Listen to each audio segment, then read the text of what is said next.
te souhaite la bienvenue dans la tête d'un pasteur.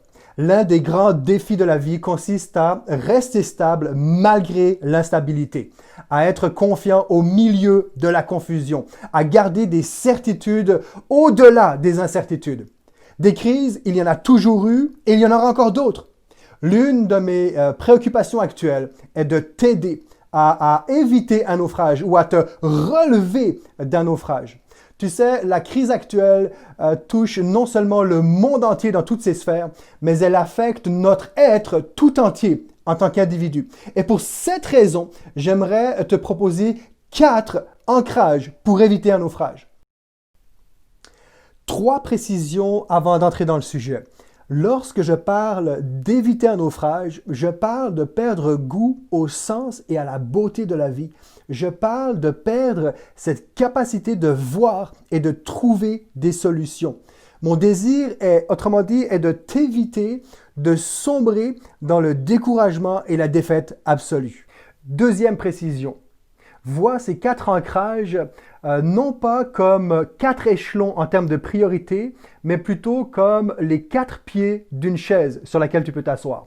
L'idée de la chaise, c'est qu'il n'y a pas un pied plus important que les autres. Ils interagissent les uns avec les autres, à un point tel que si l'un d'entre eux est plus faible, l'un des 3 autres est en mesure de le renforcer ou de le faire croître.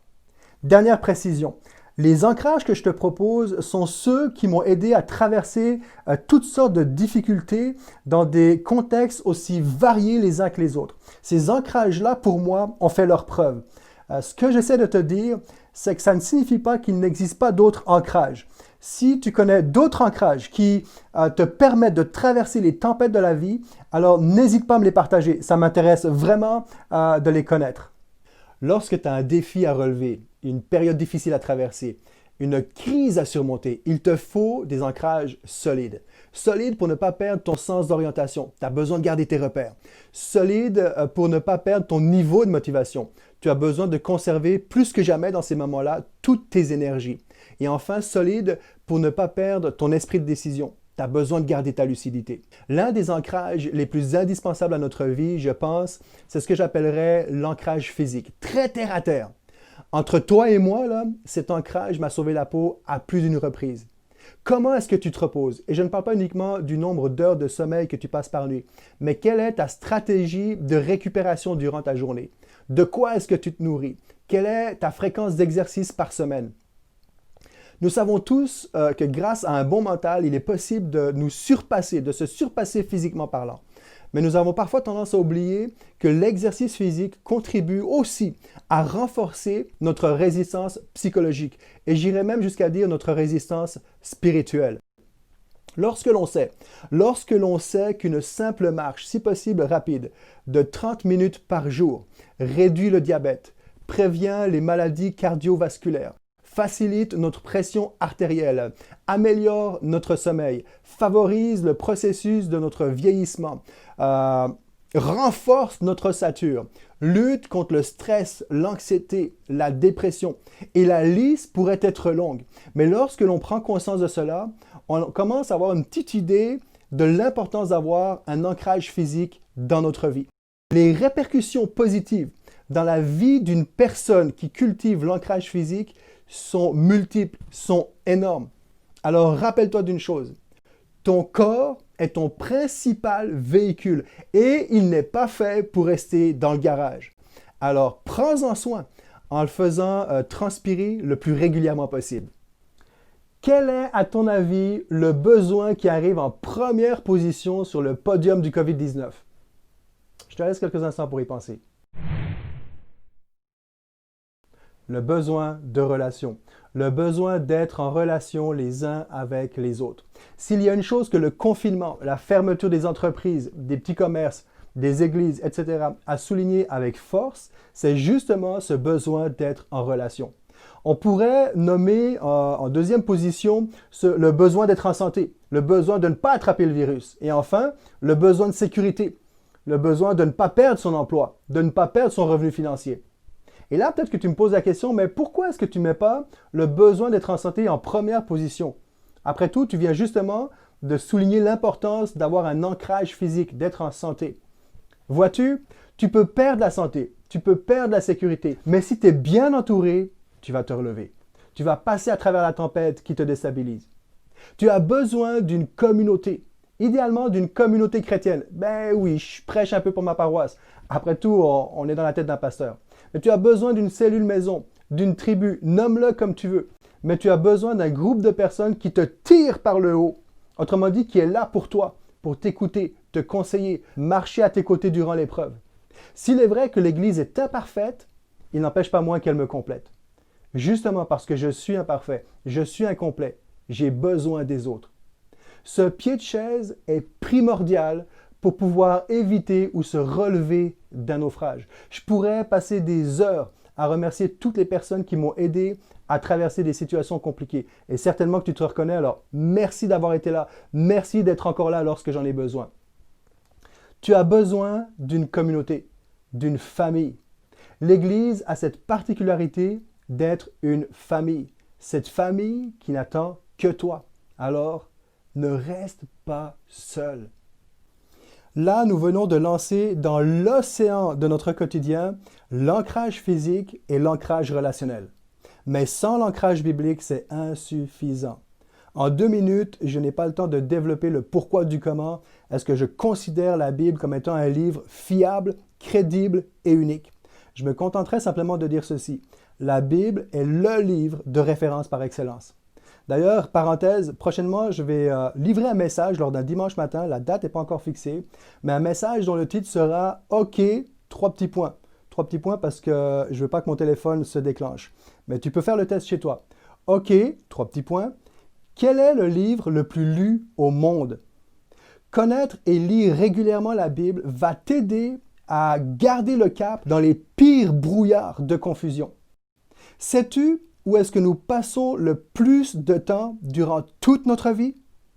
Dans la chambre de nos pensées. Dans la chambre de nos pensées. C'est le territoire que tu dois absolument protéger. Et d'autant plus lorsque tu te trouves en zone de turbulence. C'est de là que tout part. Tes perceptions, tes émotions, tes décisions, tes actions. Tout part de là. Avoir un ancrage biblique te permet d'être dans la réalité sans perdre pied, de rester informé sans te faire intoxiquer. L'ancrage biblique, c'est un pare-feu pour nos pensées. Ne pas lire et suivre les conseils de la Bible, c'est comme voguer en pleine mer sur un radeau sans rame. Ce livre est divin et tu devrais en avoir un entre tes mains. Le dernier ancrage que j'aimerais te proposer est l'ancrage vocationnel. Vocationnel dans le sens large du terme. Je crois que tout être humain est né avec une vocation, une mission, une raison d'être. Pour certains, ça fait tellement partie d'eux qu'ils n'en sont pas conscients. D'autres ne l'ont tout simplement pas encore découvert. Mais quoi qu'il en soit, nous sommes tous appelés à accomplir quelque chose de notre vivant. Tu veux savoir quel est le lien entre cet ancrage-ci et le fait d'éviter un naufrage? Il est prouvé que parmi les personnes ayant été victimes d'un effondrement d'immeuble, par exemple, celles qui s'en sortent le mieux en termes de séquelles post-traumatiques sont celles qui se sont activées à se frayer une issue ou à soigner quelqu'un. Au lieu d'absorber et de contenir le choc de toute cette énergie négative de frayeur, d'insécurité et de doute, elles l'ont évacué en bonne partie dans l'action en cherchant à se rendre utile. En d'autres mots, lorsque tu ne perds pas de vue le fait que tu es appelé à être utile auprès de quelqu'un, d'une cause, d'un groupe de personnes, tu n'es plus une victime des circonstances. Tu deviens une partie intégrante de la solution. Alors que l'ancrage relationnel te propulse de l'avant, dans l'ancrage vocationnel, c'est toi qui cherches à faire progresser quelqu'un. Et c'est là l'une des meilleures attitudes, stratégies à adopter en situation de crise. Dans les 3 ancrages précédents, on se renouvelle, on reçoit, on se recentre. Dans celui-ci, on se donne. Nous sommes créés pour donner et se donner. Si tu ne saisis pas cette vocation de vie, tu risques de ressembler à la mer morte qui est alimentée mais ne redistribue pas à son tour.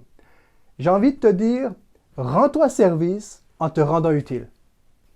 En terminant, Peut-être que tu fais partie des personnes qui, pour des raisons de déception de parcours ou par pure distraction, tu as mis de côté ta mission de vie. Peut-être que tu te trouves dans une situation familiale extrêmement difficile et que ta vocation est justement de prendre soin des tiens, mais tu n'en as plus l'énergie. Peu importe la situation actuelle que tu traverses, si tu as le sentiment d'être en plein naufrage, ma prière pour toi est que tu puisses te relever en faisant un pas à la fois. Ne sois pas trop exigeant envers toi-même. Rappelle-toi que l'avantage de ces 4 ancrages, c'est qu'ils interagissent les uns sur les autres. Travaille sur l'un et tu verras des répercussions positives sur les 2 ou 3 autres. D'ailleurs, tu peux faire l'exercice chez toi. Tiens, si je me concentre sur tel ancrage, quel sera l'impact sur les 2 ou 3 autres?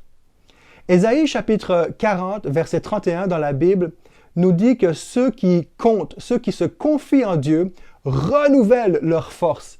Ils prennent leur envol comme les aigles. Ils courent et ne se lassent pas, ne s'épuisent pas. Ils marchent et ne se fatiguent pas. Sois encouragé et ensemble, continuons à avancer un pas à la fois. Allez, ciao, ciao!